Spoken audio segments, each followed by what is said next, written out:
वीरों की धरती, जवानों का शहर, क्रांतिकारी बुलंदशहर। आज हम काले आम चौराहे के बारे में आपको बताएंगे।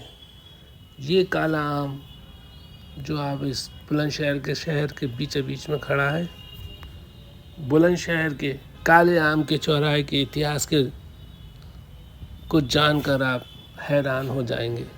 1857 की क्रांतिकारी जो अंग्रेज़ों ने हमारे साथ किया, वह एक ऐसा दर्द है जिसको हम कभी नहीं भूल सकते। इस जगह को पहले कत्ले आम जगह कहा जाता था। यहाँ एक बहुत बड़ा आम का बाग था। उस आम के बाग में से बीच में से रास्ता थी।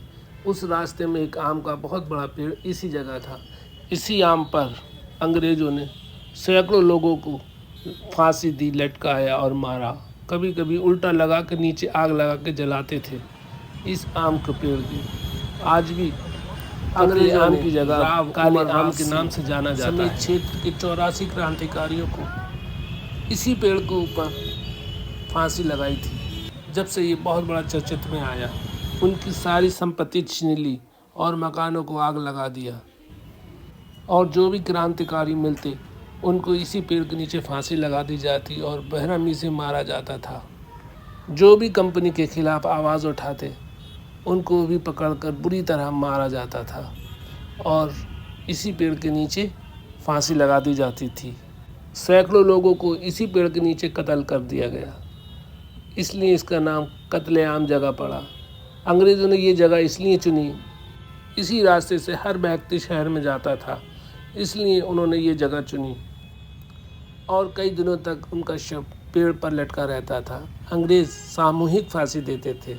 इतिहास तो ये भी बताता है कि अंग्रेज़ों का ये भयंकर जुल्म आज़ादी के क्रांतिकारियों के लिए नहीं रोक पाया और क्रांतिकारी इतना जुल्म देखते भी क्रांतिकारी बढ़ते चले गए।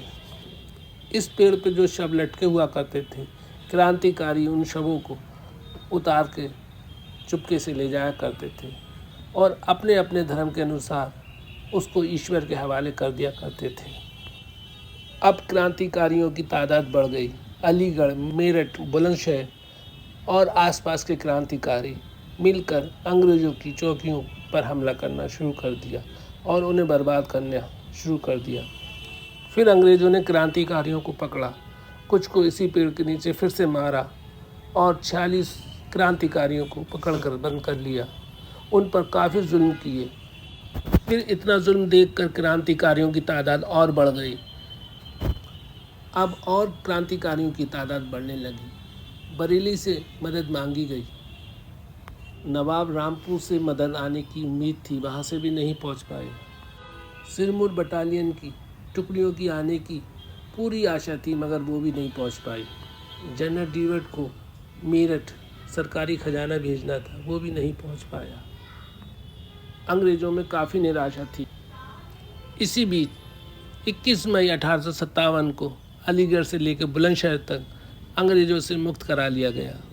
3 दिन तक ये अंग्रेज़ों से मुक्त रहा। 25 मई 1857 को अंग्रेज़ों ने फिर से इस पर कब्ज़ा कर लिया। बुलंदशहर से 7 किमी दूर रियासत मालागढ़ थी, जहाँ वली दाद खां का शासन था। मुग़ल दरबार में नवाब वली दाद खां को विशेष सम्मान स्थान प्राप्त था। उन्हें तोपों की सलामी भी दी जाती थी। 1857 की क्रांति में नवाब व राजा अपने अधिकारों की लड़ाई लड़ रहे थे, परंतु इतिहास का एक नवाब वली दाद खां जो लोगों के लिए लड़ रहा था, वे अपना सब कुछ दांव पे लगा के अंग्रेज़ों से लोहा ले रहा था। उनके एक इशारे पर गुर्जर समुदाय के लोग ब्रिटिश शासन के विरुद्ध हो गए और जंग आज़ादी में कूद पड़े। गुर्जर समुदाय मेहनत कश लोगों का समुदाय था और ये ब्रिटिश शासन द्वारा सताया गया था। वली दाद खां के नेतृत्व में गुर्जर जाति के लोगों ने आज़ादी के जुनून में विदेशी शासक के प्रति डाक बंगलों, तारघर एवं अन्य सरकारी इमारतों को ध्वस्त कर दिया और भली भांति उनको नष्ट कर दिया। 10 अक्टूबर 1857 को अंग्रेज़ों ने मालागढ़ पर हमला कर दिया। अंग्रेज़ों ने 3 दिन तक मालागढ़ के किले पर तोपें चलाई, मगर किले पर कोई असर नहीं हुआ। अंग्रेज़ों के कमांडर कर्नल ग्रीथ्रेड ने अंग्रेजी सरकार से मदद मांगी और हैपकिंस के नेतृत्व में मालागढ़ के लिए मदद भेजी गई। इतिहासकार बताते हैं कि बलिदाद खां के तोपची बलिदाद खां के खिलाफ हो गए थे और अंग्रेज़ों से मिल गए थे और उन्होंने बलिदाद खां की तोपों को उन्हीं के किले की तरफ मोड़ दिया। बलिदाद खां को गिरफ्तार कर लिया गया और उनको फांसी लगा दी। इसी आम के पेड़ के नीचे उनको फांसी लगा दी और उनका शव 3 दिन तक लटका रहा और क्षेत्र के हजारों क्रांतिकारियों पर जुल्म हुआ, जिसमें 45 गुजरों को पकड़कर जेल भेज दिया गया।